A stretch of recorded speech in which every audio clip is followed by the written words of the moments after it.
checkpoint on the way to Geti in Ituri province tells you that you're entering the territory of a rebel group called FRPI, or the Patriot Resistance Front of Ituri.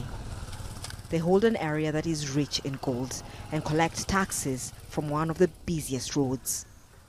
Rebel commanders at their headquarters discussed the state of emergency declared by the government in May and a truce they made to keep the peace here. We are a trained army like any other, and we know the rules.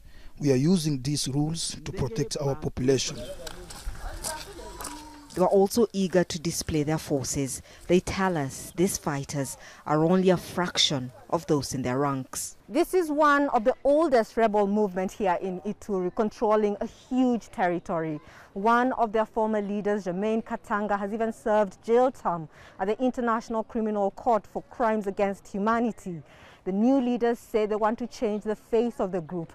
They say they want to lay down their arms, but they also want amnesty and to be reintegrated into the army. FRPI was among the first armed groups to sign a peace deal with the government and agree to a disarmament and reintegration program which has largely failed. Those involved in a new process say thousands of militia have already surrendered, but the challenge is how to have them reunite with the community. We know what failed before. Please, there is not going to be amnesty. This is one key element. There is not going to be reintegration within the security forces as a key element. And for the cantonment, it has to be the shorter period possible, so which means that everything has to be ready for the cantonment to be a very short time, because the reintegration piece within the community is the most important. Some of the armed groups are nervous about the new conditions. If the government wants to change anything in our previous agreement, it will require everyone with whom we signed to come back and explain clearly the changes, especially where it concerns us.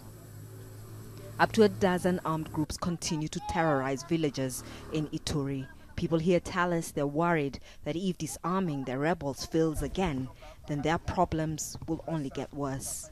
If the government will not agree with the rebels, we are afraid they'll go back to the forests and start terrorizing us again, looting our property.